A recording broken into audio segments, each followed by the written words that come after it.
அஸ்ஸலாமு அலைக்கும் வரஹ்மத்துல்லாஹி வபரகாத்துஹு. சுவர்க்கம் சேர்க்கும் பெண் பிள்ளைகள். அல்லாஹுடைய தூதர் ஸல்லல்லாஹு அலைஹி வஸல்லம் அவர்கள் கூறினார்கள், எவருக்கு பெண் குழந்தை பிறந்து அவர் அதை அறியாமை காலத்தில் செய்தது போல் உயிருடன் புதைக்காமல், அதை இழிவாக கருதாமல், அவர்களுடன் பழகுவதில் பெண் பிள்ளையை விட ஆண் பிள்ளைக்கு முன்னுரிமை தராமல், மகனுடன் நடந்து கொள்வது போலவே மகளுடனும் நடந்தார் என்றால், மகளுடன் நடந்து கொண்ட முறைக்கு பிரதிபலனாக அல்லாஹு தாலா அவரை சுவர்க்கத்தில் நுழைய வைப்பான்.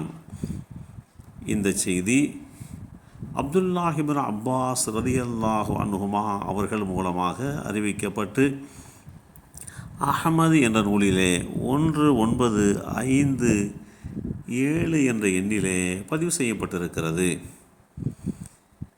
இதே நபிமொழியை அபூபக்கர் சித்தீக் ரலியல்லாஹு அன்ஹு அவர்கள் மூலமாகவும் அறிவிக்கப்பட்டு அல் முஸ்தத்ரிக் அலல் ஹாக்கிம் அல ஸஹீஹைன் என்ற நூலிலேயும் இடம்பெற்றிருக்கிறது. அல்லாஹுடைய தூதர் ஸல்லல்லாஹு அலைஹி வஸல்லம் அவர்கள் அறியாமை கால நிலைகளை எடுத்து காட்டுகிறார்கள். மக்காவிலே அறியாமை காலம் என்று இருந்தது. அரபு நாட்டு மக்களுக்கு மத்தியிலே அந்த அறியாமை காலத்திலே பெண் குழந்தை பிறந்தால் அதை இழிவாக, அதை தவறாக பார்ப்பார்கள். அப்படி அந்த குழந்தை பிறந்ததை பார்த்ததோடு மாத்திரமல்லாமல், பிறந்த பெண் குழந்தையை உயிரோடு குழி தோண்டி புதைத்து விடுவார்கள்.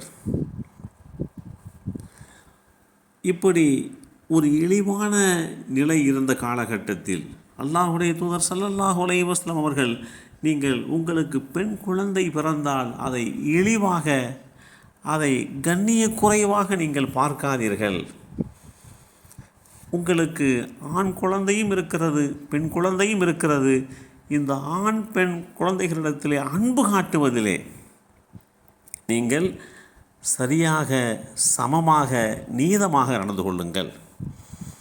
அன்பு காட்டக்கூடிய விஷயத்திலே ஆண் பிள்ளையை தன்னுடைய ஆண் வாரிசு என்கின்ற அடிப்படையிலே உயர்வாக பார்ப்பது, பெண் குழந்தையை இது பெண் வாரிசு தானே என்று தாழ்வாக பார்ப்பது, இப்படி ஒருபோதும் நீங்கள் பார்க்காதீர்கள்.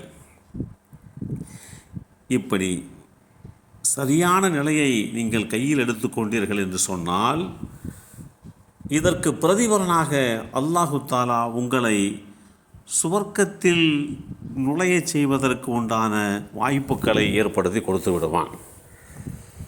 உலகத்தில் பெண் குழந்தைகள் மிக இழிவாக பார்க்கப்பட்ட காலத்தில் அந்த குழந்தைகளுடைய நிலை குறித்து அவர்களை பாக்கியமாக நீங்கள் கருத வேண்டும். அவர்களுக்காக வேண்டி நீங்கள் சிரமப்படுவது, அவர்களை வளர்ப்பதிலே நீங்கள் எடுத்துக்கொண்ட கஷ்டம், இவைகளுக்கெல்லாம் பிரதிபலனாக சுவர்க்கம் என்கின்ற அந்த உன்னதமான வாழ்வு உங்களுக்கு கிடைக்க இருக்கிறது. எனவே பெண் குழந்தையாக பிறக்கிறதே என்று சொல்லி ஒருபோதும் நீங்கள் கவலை கொள்ளாதீர்கள். அந்த பெண் குழந்தைகள் இந்த உலகத்திலே உங்களுக்கு பாசம் காட்டுகின்ற ஒரு நிலைப்பாட்டை உருவாக்கி கொடுப்பார்கள். எனவே அந்த பெண் குழந்தைகளிடத்திலே நீங்கள் சரியான, சமமான ஆண் குழந்தைக்கு காட்டுவதற்கு ஈடாக நீங்கள் அன்பு காட்ட வேண்டும் என்ற அடிப்படை சித்தாந்தத்தை சொல்லிக் கொடுத்து, பெண் பிள்ளைகளை இழிவாக பார்த்த சமூக மக்களுக்கு மத்தியிலே பெண் பிள்ளைகள் உயர்வானவர்கள், உங்களுக்கு உன்னதமான அந்தஸ்தை பெற்றுத்தரக்கூடியவர்கள் என்கின்ற நிலைப்பாட்டை அல்லாஹுடைய தூதர் ஸல்லல்லாஹு அலைஹி வஸல்லம் அவர்கள் உருவாக்கி தந்திருக்கிறார்கள். எல்லாம் வல்ல அல்லாஹு தாலா பெண் குழந்தைகளை பெற்றெடுத்த அந்த பெற்றோர்களுக்கு சுவன பாக்கியத்தை வழங்கி அருள் புரிவானாக. அஸ்ஸலாமு அலைக்கும் வரஹ்மத்துல்லாஹி வபரகாத்துஹு.